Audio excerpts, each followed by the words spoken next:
So last week, we talked about integrity.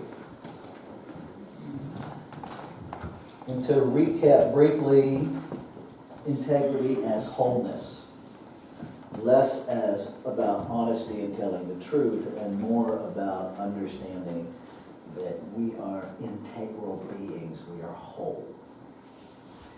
Which is important to know if we're going to understand how consciousness works through us.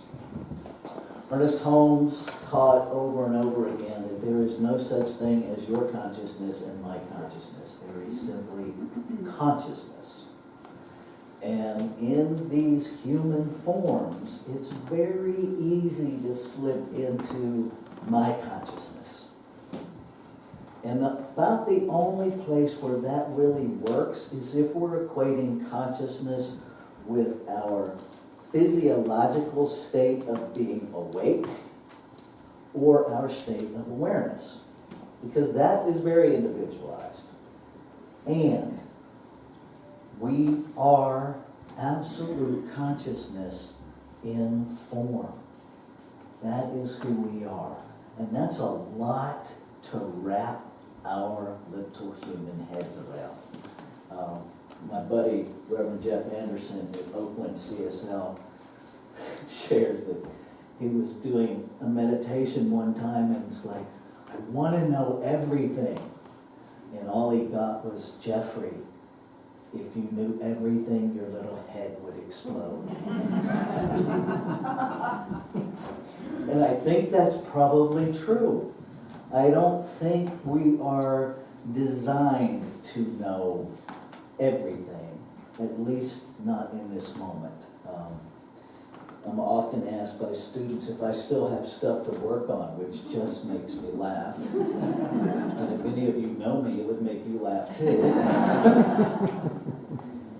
I know I still have stuff to work on because I'm still here. Yeah.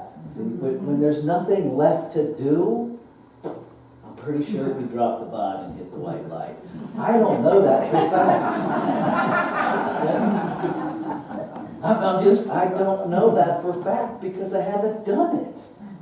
But I'm pretty sure that our exit from this physical form is the one mystical experience we're all guaranteed. Because we don't get to know about it ahead of time. We just get to arrive and experience it.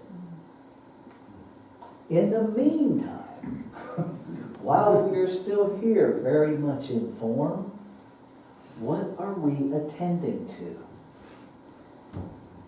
Those of you that have taken classes with me know I talk about encyclopedias, Wikipedia, and shouldapedia. Shouldapedia is that one that most of us, unfortunately, are living by. There's a couple things this morning. The twinkle lights didn't get plugged in, so what? We forgot to read the affirmation, so what? But I'll guarantee you there are some thoughts about those things happening in this room. How do I know that? Because people think. Okay? What are we listening to? Are we living from our shouldapedia? Or are we moving beyond that to the truth of who we are? Can we allow ourselves to think bigger than the conditions that we are and that we are surrounded by? Because rest assured, consciousness creates all the time. I want you to really get that. There is no point where you get to take a break from being a creative presence on this planet. There is no thought or belief that you hold that is ever inoperable in law. I remember when I was first introduced to metaphysics, we had this little thing we were doing where if we would think something or say something and then we heard it, we cancel clear, cancel clear, cancel clear. Yes. Doesn't work that way. We can't just erase it and expect it not to create. Because even as I'm saying cancel clear, I'm holding the belief that I'm canceling and clearing in consciousness, which is operating in law. It doesn't work. You got it. We can't, when Artist Holmes talks about be for something and against nothing, because what we're focusing on is creative. You cannot be against something and think that you're not part of the problem. Because by virtue that you're focused on what you're against, you are putting that into the law and creating more of what you don't want. All of the things that irritate you, that you just sit around going, you're creating more of it. Stop it. Now I know that's easy to say. I say it to myself frequently. The trick is, what do we do instead? Anybody that has ever had a toddler in their life understands the value of redirection. Because you can tell a toddler stop, and they will, for a second. And if you don't give them something new, they go right back to what they were doing. It's familiar. Clearly they liked it, or they wouldn't have been doing it in the first place. It's the same thing with our kids. The worst thing that we could do as parents is tell our children not to do something. Am I the only parent that had that? Do not do this. Whoop, off they go. Don't jump on the bed. Boing, boing, boing. That happens because of the way the mind functions. Your mind, not your brain, your mind has no ability to attenuate the word not. Do you know that most indigenous cultures have no word in their language for not? The word non-existent. Because they live in affirmation. They live in an affirmative language. What are you doing? Because if I could say, I can say anything. Do not think about fill in the blank, and that's instantly what you will think about. Because that's how mind works. Why is it important to know that? You've got to get clear about what you want. And sometimes in order to get clear about what you want, you have to own what you already believe. And I think that's where we stumble.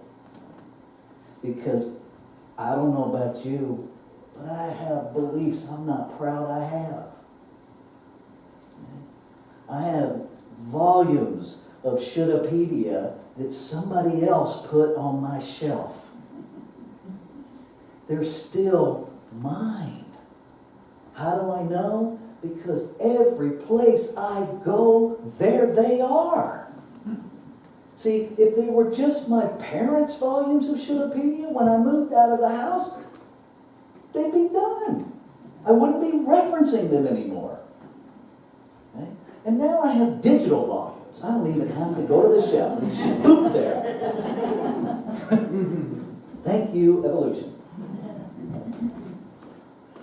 What are you believing that is operating in your life that is making you miserable? Go there first. Because you cannot shift something you won't recognize. You're driving down the road and everything's fine, and then all of a sudden it's boom, boom, boom. unless you stop and identify which tire is flat, that's going to keep happening. And eventually the rubber is going to fly off the rim. Okay? And how many of us continue to do something until our rubber flies off our rim? Just say it. And then sparks are flying. And we keep going. Stop. Identify the problem. And then ask a higher source that lives within you. What's the solution? What's the solution? And you may have to listen a few times. We all are impacted. I love Howard Thurman is our book, and my poor book is falling apart. If anybody knows how to rebind books, come talk to me after service, because Howard's falling apart up here. He talks about the many selves within our one. And that when we listen deeply, we have to oftentimes listen to filter through all of the surface voices to get to our true self. Whose voice is it? Is it your human voice? Is it your ego voice? Is it your spouse's? Is it your parents'? Is it the teacher that really impacted you? Whose voice are you listening to? And stay in the silence until the voice that you are hearing resonates. To where there's no, I wonder, to where there is just simply a, oh, there I am. You'll know it's the I am when you recognize it as there I am. See, those words come to us silently, and we don't recognize the power of them because we're not listening for I am. Many of us still struggle with that being somewhere outside ourselves. Whether it's in the sky, whether it's in nature, whether it's in a tree, bring it in. Bring your awareness inward to the consciousness that you are. Does it help to find answers in conversation? Of course it does. Of course it does. I'm trying to hook up stereo equipment. Some of it old as dinosaurs and some of it really new, and they don't want to communicate. Does it help me to have conversations with folks that are a little more tech savvy than me? Of course it does. I mean, I could sit there and stare at it until I have a divine revelation. But where I don't seek counsel outside of myself is in listening to the divine's conversation with itself. See, if we are that informed, it is accessible to us at all times. The only thing that stops it is all of the stuff that we have in the way.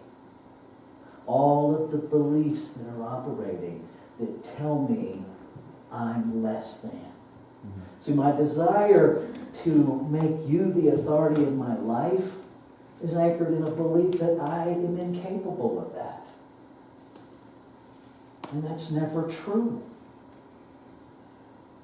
I've told, since the beginning of being here, I've said and I will continue to say, if I am the greatest authority you have, the situation is already way worse than you thought.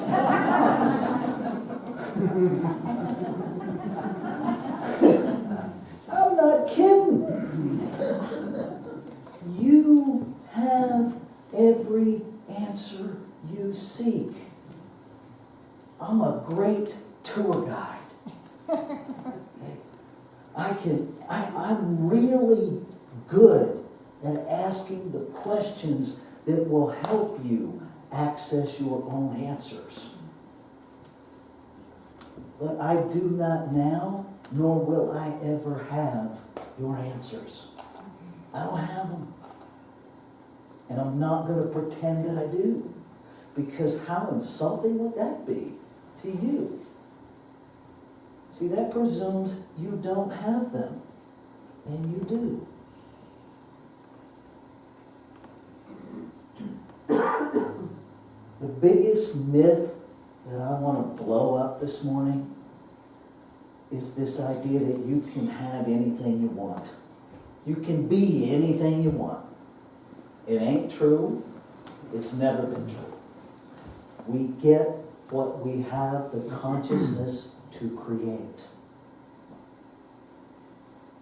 Do you understand the difference? You get what you have the consciousness to create, not what you sit around and wish really hard you had. Because underneath wishful thinking is a belief that it's not going to happen, which is why it doesn't.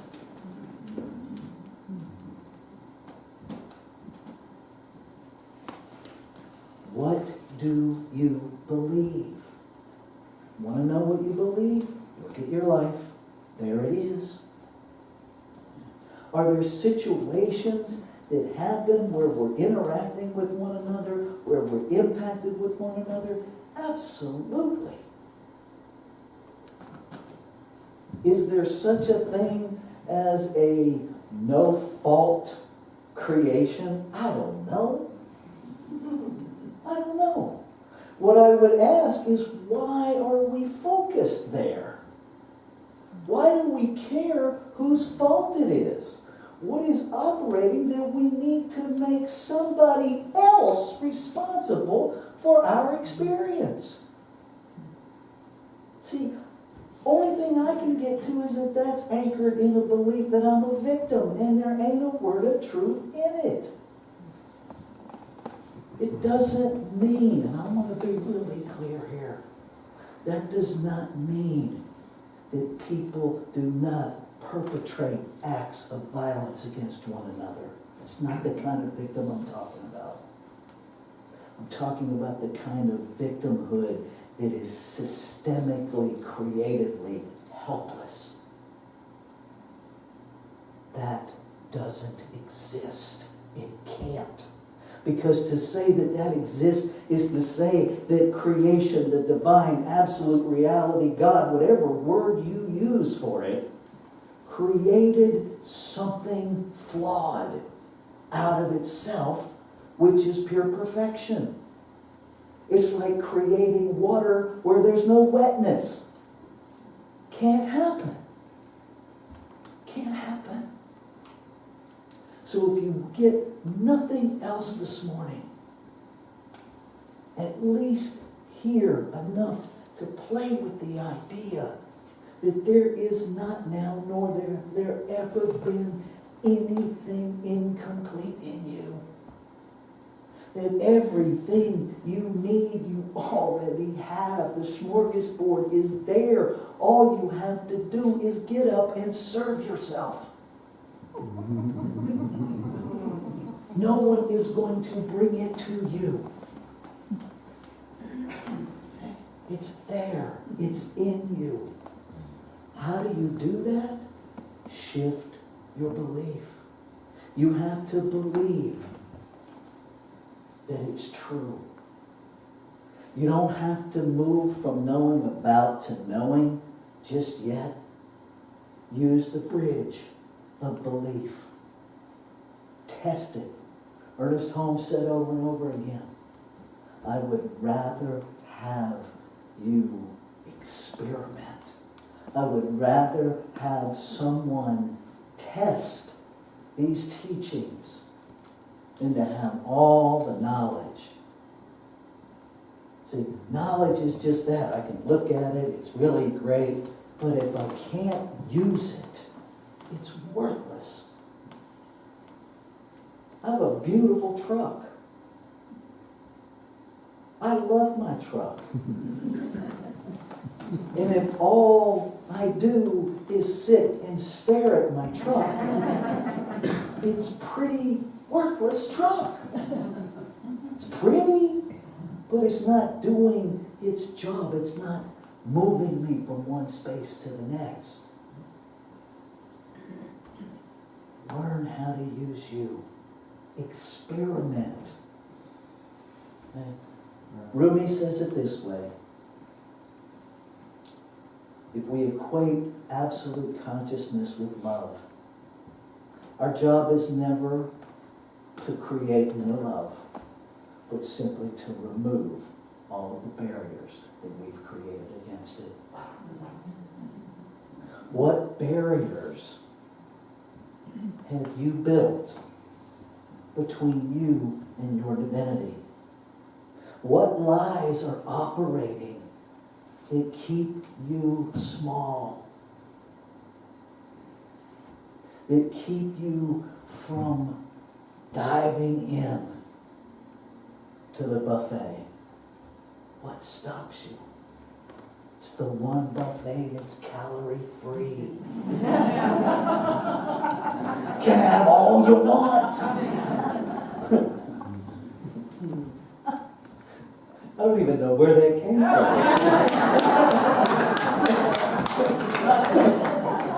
Apparently I need to eat breakfast.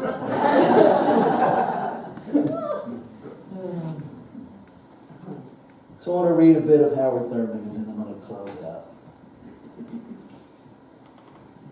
In the midst of all the sounds rising above the mingled words, there is a strange voice, but not quite a stranger. A person recognizes it. It seems to come from every part of them, but cannot rest itself on any point of sound. We wait, we listen. When all is still, we listen now at a deeper level of silence. In soundless movement, there floats up through all the chambers of our being, encompassing all the tongued cries from many selves, one word: God, God, God. And the answer is the same, filled with the living silence before our face: God, God, God. And so knowing, recognizing there is only one infinite, ever-present source, by whatever name we call it, be it Buddha, Allah, God, the divine, absolute consciousness, Great Spirit, it is all the same, incomprehensible and uncontainable by any name. It is the infinite. It is absolute reality. It is that formless source of all. And knowing that it creates out of itself to experience itself as form. And recognizing that I am here in form, it must be as me. All that I am is the I am in form. And what is true of me is true of all life. Each individualized expression of divinity containing all that the divine is. All of the perfection, all of the power, all of the magnificence, all of the intelligence, all of the abundance, fully present in every expression of its creation. And so knowing this, I speak my word, which I must recognize is the word of it spoken as me. Claiming and affirming a realization of divinity within each form of its creation. claiming and affirming a realization of the I amness that we each are. Knowing that as we realize that, as we make it real in our experience, we heal. And as we heal our individualized expression, we heal the whole, because there's only one thing happening. My heart is moved to gratitude as I imagine the ripples of healing moving out from each individualized location, rippling and conjoining together to heal all of life. All of life. I see it, I claim it, and I am grateful for it.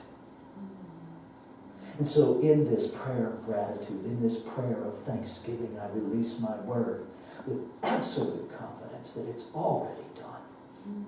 And then I simply move through this human experience,